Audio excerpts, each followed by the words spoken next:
কোটা সংস্কার আন্দোলনের ফলে উদ্ভূত পরিস্থিতির কারণে দেশজুড়ে চলছে কারফিউ। সময়টা আরও বেশি একঘেয়ে, বিরক্তিকর আর উৎকণ্ঠার হয়ে উঠেছে সারা দেশে সব ধরনের ইন্টারনেট সংযোগ বিচ্ছিন্ন হওয়ার কারণে।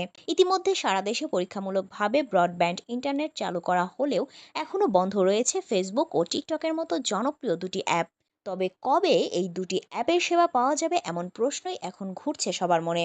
এ বিষয়ে আইএসপিএবি সভাপতি ইমদাদুল হক সংবাদ মাধ্যমকে বলেন, মঙ্গলবার রাতে পরীক্ষামূলকভাবে ব্রডব্যান্ড ইন্টারনেট সেবা চালু করা হয়। এরপর বৃহস্পতিবার বিকেল ৩টা থেকে চালু করা হয়েছে গুগলের সব সার্ভিস। গুগলের সব সেবা চালু হওয়ায় ধীরে ধীরে নেটের গতি বাড়বে বলে আশা করছেন তারা। তবে 4G মোবাইল ইন্টারনেট এখনো চালু না হওয়ায় ফেসবুক, টিকটক, আকামাই, বাইসন এই 4টি সার্ভার বন্ধ রয়েছে। এই সার্ভারগুলো আপ হতে আরও সময় লাগবে। প্রসঙ্গত, কোঠা সংস্কার আন্দোলনের সময় ডাটা সেন্টারে আগুন লাগায় গত বৃহস্পতিবার রাতে ইন্টারনেট শূন্য হয়ে যায়